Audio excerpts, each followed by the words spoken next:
What's up, everybody? I'm Mike Henderson, DJ Endo. I'm a DJ from Boston, Mass.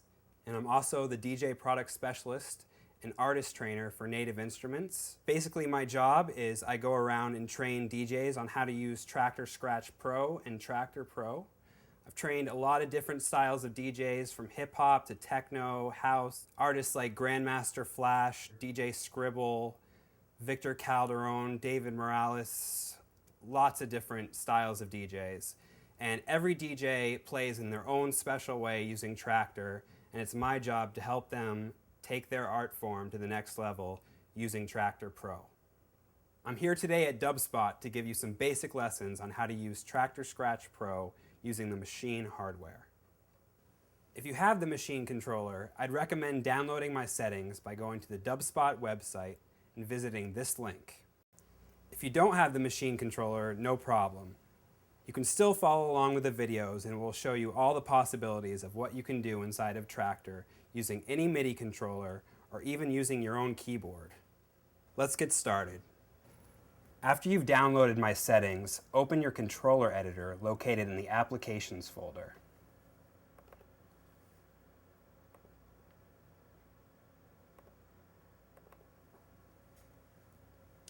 With the controller editor open, click on the Templates tab. Then click on Edit, Append, Open, and open the file called machinetpro.ncm located in my Settings folder. Now go into your Traktor preferences and click on Import.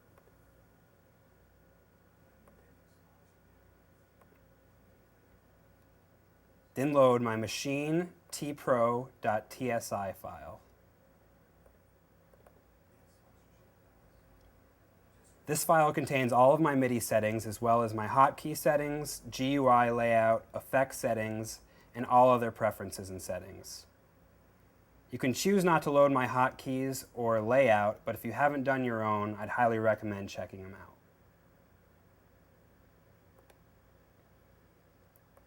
After you've loaded all my settings, I'd recommend restarting Traktor. Now we're ready to rock. Now let's take a look at the Maschine controller and what all the buttons do. If I want to scroll through my tracks, I can do so using the record and erase buttons. You'll notice that as I'm going up and down through my tracks, the tracks are being automatically loaded into Traktor's preview player. The preview player is great for listening to the tracks before you load them into the decks.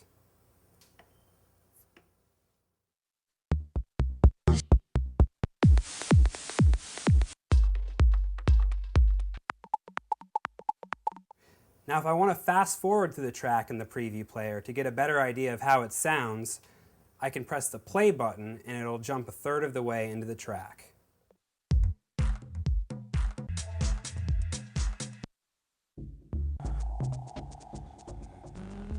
That way I can hear the main part of the track and how it's going to sound with what's playing through the mixer. Now I typically have the preview player routed into a separate channel on my DJ mixer, so I can just listen to my headphones and see how the track's going to sound with what's playing. Now if you don't have an extra channel on your DJ mixer, you can also plug the headphones into the Audio 8 DJ directly and route the preview player channel to output 7 and 8 on your Audio 8 DJ, for example. Now once I found the track that I want to play, I can load the tracks by using the loop button to load in deck A, the left arrow to load into deck B, the right arrow to load in deck C, and the grid button to load into deck D. Now if I want to decide which deck I want to control, I can do so using the 4 group buttons, A, B, C, and D. Now it's pretty self-explanatory, but button A will control deck A, button B will control deck B, button C will control deck C, and button D will control deck D. In my Maschine settings, there's actually 2 different playback modes. If I use the top 4 group buttons, everything will be quantized and will be snapped to the beat. In Traktor, you'll notice the snap button is lit up and the quantize button is lit up. This will allow for beat accurate and real-time remixing of your tracks. Now if you're more of a vinyl DJ, you'll use buttons E, F, G, and H to control your decks. This will make sure that everything that you do is not quantized and not synchronized beat-wise. This is great for cue point drumming. Now let's take a look at the pads. The top row of pads on the Maschine controller control my basic transport functions. If I want to play the track, I'll use pad 13. You can see the number 13 above the track. This will play and pause whatever track I have loaded into the deck.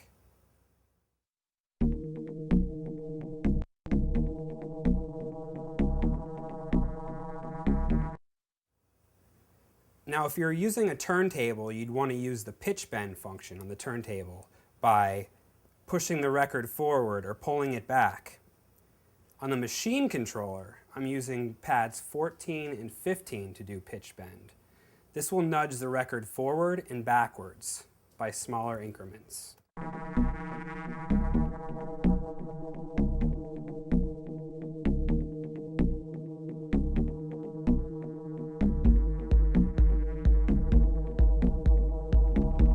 You hear how it's going off. Now if the mix is off, I can use pad 16 to sync the two records. Now the records are playing in perfect sync.